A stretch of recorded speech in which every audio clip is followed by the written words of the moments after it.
Salut et bienvenue dans votre émission Notre Bien-être qui est à son premier numéro de l'année. Année qui vient à peine de commencer avec pour la plupart le respect de la tradition qui consiste à échanger les vœux de nouvel an. Tradition à laquelle, oui, j'ai souscrit avec mes proches et continue de suivre dans le cadre de cette émission en souhaitant à chacun de vous une excellente année 2025. Puissiez-vous avoir tout ce qu'il vous faut pour votre épanouissement, votre bien-être, oui, spirituel, physique, relationnel et matériel.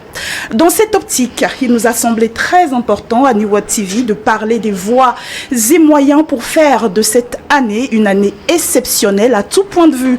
Nous allons en parler avec un invité qui a beaucoup à nous apprendre. Il s'agit d'Elmoncio Godson. Bonsoir Elmoncio.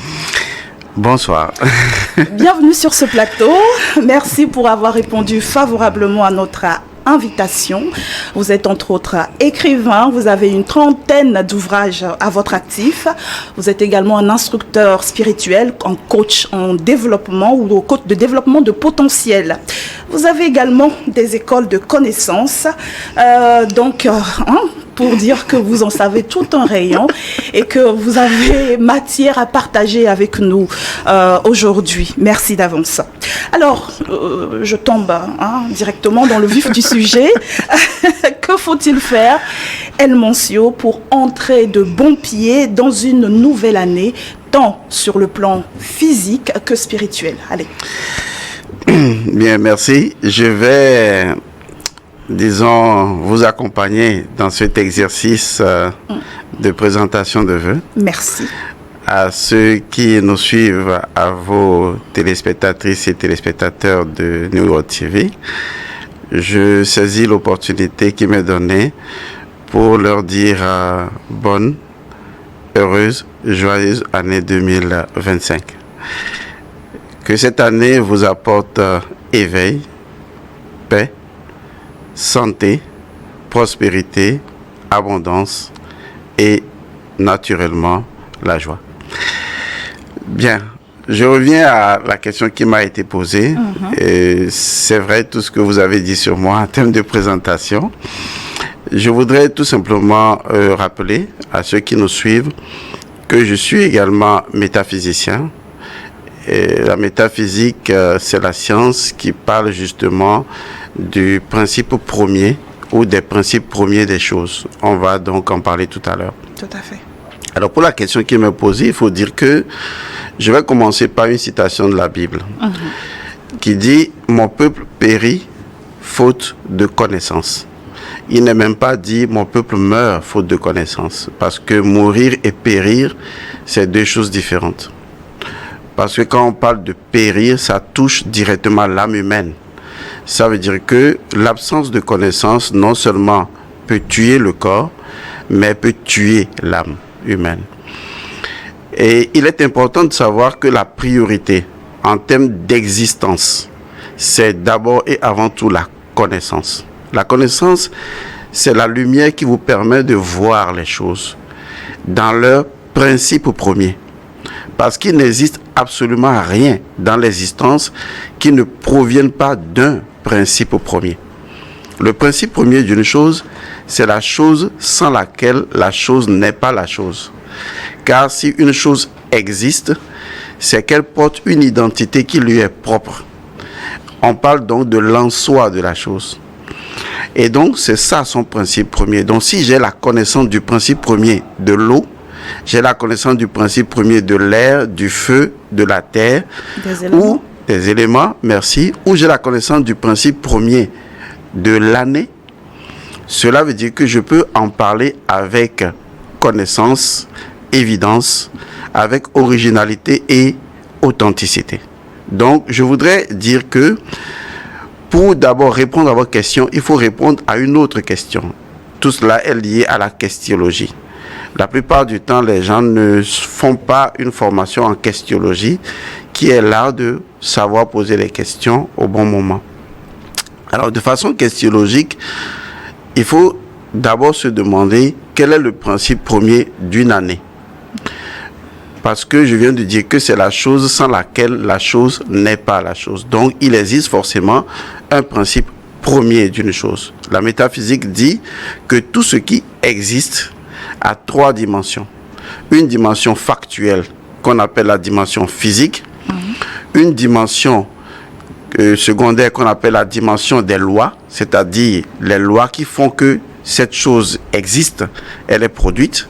Et il y a une 3e dimension qu'on appelle la dimension principielle. C'est justement l'être-té de la chose sans laquelle la chose n'est pas la chose. Donc, en abordant tout ce qui existe dans la vie, il faut toujours l'aborder sous 3 dimensions. Dans sa dimension principielle, dans les lois fonctionnelles de la chose, qui est la 2e dimension, et dans la 3e dimension, qui est le fait de la chose. D'accord. Donc, si nous prenons aujourd'hui une année, dont c'est un fait, il faut qu'on remonte aux lois qui configurent ce que c'est qu'une année et aller maintenant dans le principe premier. Comme ça, les gens pourraient dire, maintenant, j'ai la connaissance de ce que c'est qu'une année. Avant de parler de la connaissance d'une année, il y a un élément important qu'il faut savoir, c'est le concept de jour. Quand je me suis réveillé aujourd'hui, j'ai vu un jour. Après, il y a 2 jours. Quelle est l'origine de jour? Dans la tradition de l'Égypte antique, les choses sont liées à des mythes et à des légendes. Dans l'Égypte antique, le jour est divisé en 2 parties. Il y a une partie de 12 heures et une autre partie de 12 heures, donc la partie du jour et la partie de la nuit. L'élément important en ce qui concerne le jour, dans la tradition ancestrale de nos ancêtres, parce que on ne peut pas vivre en dehors de son identité. C'est comme vouloir sauter par-dessus son ombre. Ce n'est pas possible. On ne vit pas en dehors de son identité. Donc, le concept du jour est né de quoi? Il est né du mythe de Horus et de Seth. C'est un mythe qui raconte qu'en fait, à chaque instant, le dieu sétien, le dieu Seth, qui va devenir Satan, a toujours utilisé des subterfuges pour essayer de détruire le dieu Horus. Et qu'à un moment donné, le dieu Horus arrive toujours à vaincre le dieu Seth. Et le dieu Horus, justement, est considéré également comme le dieu Ré. Or, la barque de Ré fait donc un voyage dans le monde, du monde souterrain vers le monde réel. Et dans le monde souterrain, elle rencontre justement des forces hostiles. Et la barque de Ré arrive toujours, grâce à des pouvoirs mystiques, à vaincre les forces obscures, et cela donnait chaque fois un nouveau jour. Ce qui fait que dans le concept basique, un jour, c'est Oura, c'est-à-dire Horus et Ré. C'est Oura. Ça veut dire la victoire de Horus sur les forces de l'obscurité. Oui, voilà, c'est pourquoi les gens doivent comprendre le paradigme, l'environnement paradigmatique dans lequel on fonctionne. Sinon, on biaise son identité, sa propre identité, et on passe à côté de l'essentiel. Ce qui veut dire qu'en réalité, qu'un jour déjà, pour l'Africain, dans le paradigme spirituel africain, un jour est déjà en soi une victoire. La victoire de forces de lumière sur les forces de l'obscurité. Et donc, pour obtenir une année, il faut naturellement un certain nombre de jours pour arriver à obtenir une année. Donc, une année, c'est aussi d'une certaine manière un jour. Vous voyez, parce qu'il faut un jour pour qu'on arrive à une année. Donc, une année, c'est comme un jour, c'est exactement la victoire des forces de la lumière sur les forces de l'obscurité. Il faut que les gens comprennent cela pour savoir que spirituellement, il y a à partir de cette compréhension des attitudes spirituelles qu'il faut adopter en se posant la question de savoir qu'est-ce qui a toujours permis au dieu Horus de vaincre le dieu Seth. C'est ce qu'on appelle la Maat. Les lois de la Maat, exactement, les lois de l'ordre, de l'équilibre, de l'harmonie.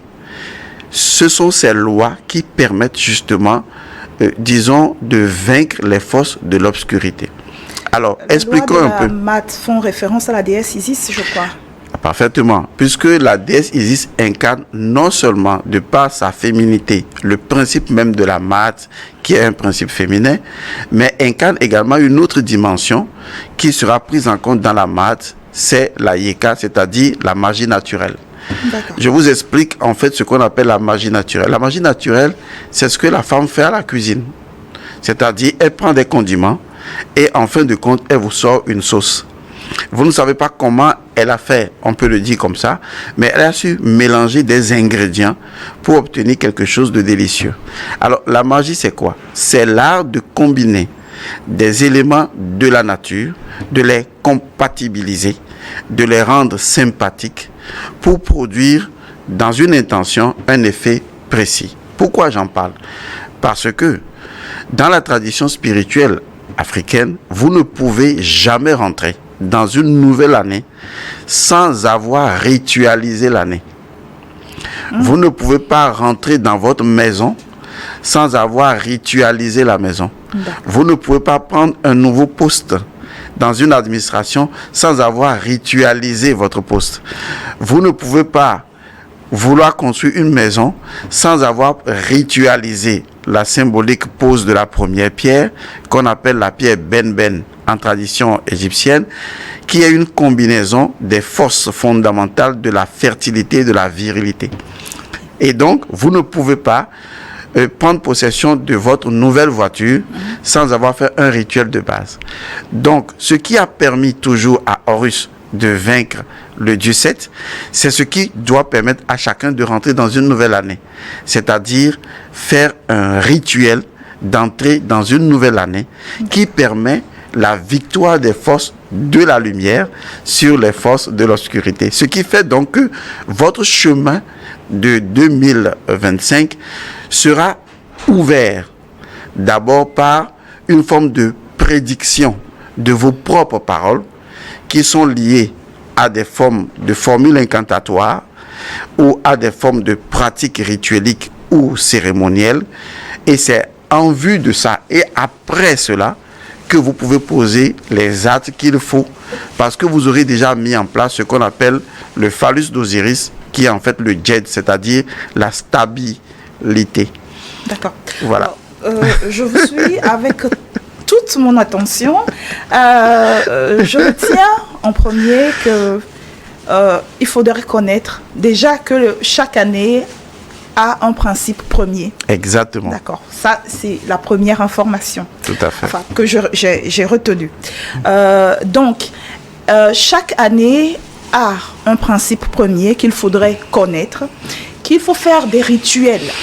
Alors, est-ce que les différents rituels que vous avez cités, est-ce qu'elles varient des circonstances à une autre, ou c'est le même rituel qui s'impose ou qui est adapté à que ce soit la prise d'une nouvelle fonction, une nouvelle voiture, enfin, tous les exemples que vous avez énumérés?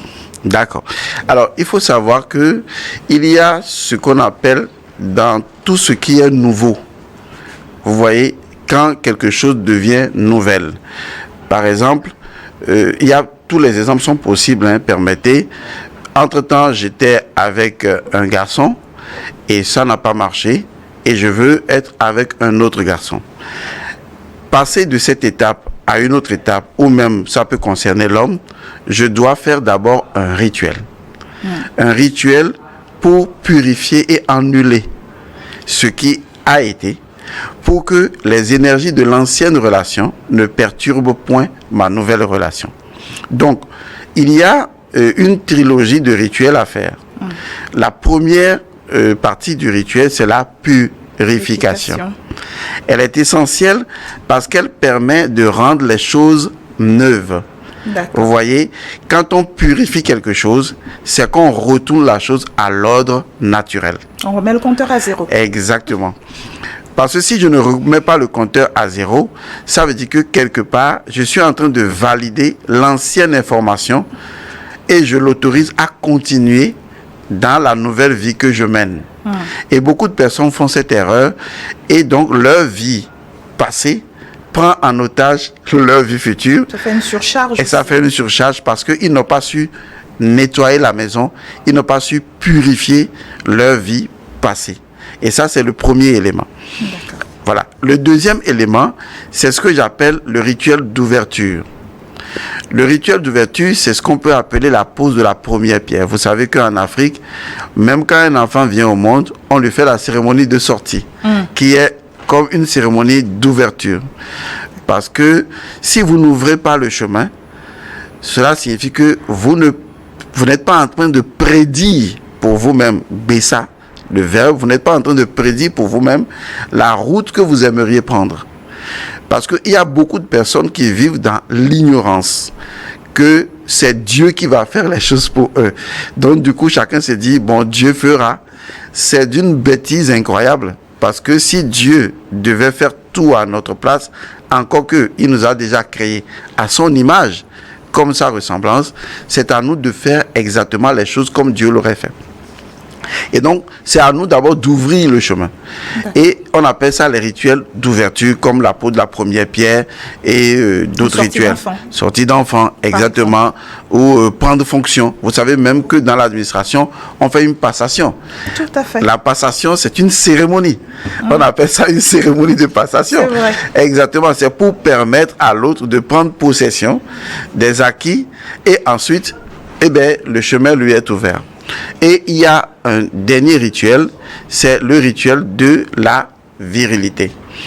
C'est-à-dire qu'en fait, les gens oublient que dans la nature, il y a toujours deux forces fondamentales. Ce sont ces deux forces fondamentales qui fondent l'origine même du mot vaudou, qu'on dit chez nous Védou et Vélédou ou Ewo, Odou. Ces deux forces-là, on les appelle les forces de la fertilité et les forces de la virilité. Les forces de la fertilité sont celles qui créent les opportunités. Donc si par exemple une femme ou un homme, une jeune fille ou un garçon est en conflit avec sa mère, cette personne verra que dans sa vie quotidienne, elle manquera des opportunités. Parce qu'il y a une conflictualité entre les énergies maternelles même et si les énergies... Même une mère qui n'a pas assumé son rôle. Bien, je vais être clair et précis avec vous. Il y a une chose que vous n'enlèverez jamais à un père irresponsable, ni à une mère irresponsable, c'est le fait que vous le veuillez ou pas... Je suis sûre que je ne vais pas aimer. Je sais que vous n'allez pas aimer, mais vous allez aimer, c'est votre mère. Et ça, vous ne pouvez absolument jamais l'annuler. Jamais. C'est ce qu'on appelle une évidence naturelle. Or, la loi naturelle dit de ne pas aller contre la loi naturelle. Et donc, toute attitude qui va à l'encontre du droit d'aînesse est une attitude ouverte à la sorcellerie. Et donc, toutes les personnes qui manquent de respect à l'aîné, ce sont des personnes qui sont, attaquables par la sorcellerie parce que n'importe quelle parole prononcée par l'aîné va agir sur vous. Il faut que vous respectiez, en ce qui concerne l'ordre naturel, la Ma'at. Il ne faut pas que la faute vienne de vous. Même si c'est la mère, ce n'est pas à vous de juger. La loi naturelle dit un enfant, un descendant, ne juge pas son ascendant. C'est interdit. Ça ne se fait pas. Peu importe les peines, les frustrations, les brimades. Exactement. Peu importe. Il faudra qu'on en parle dans une émission parce que c'est une malédiction. C'est comme par exemple un fruit qui commence à condamner ses racines. Qu'est-ce que ce fruit pourrait devenir? Il faut donc que vous compreniez qu'en dehors des lois de la société, il préexiste des lois naturelles que même l'ordre social et sociétal ne pourra jamais ignorer et que si la société l'ignore, elle va devoir en payer les prix d'une manière ou d'une autre. Si nous construisons de façon catastrophique, la nature va nous déstabiliser parce que on ne peut pas aller dominer les lois de la nature contre la nature. C'est important à savoir. La nature possède une infinité de possibilités de nous attaquer et de nous faire du mal. Et donc, quand on est dans l'utérus, comme on le dit chez nous, et vu qu'il est podoméen, il n'a pas de décision.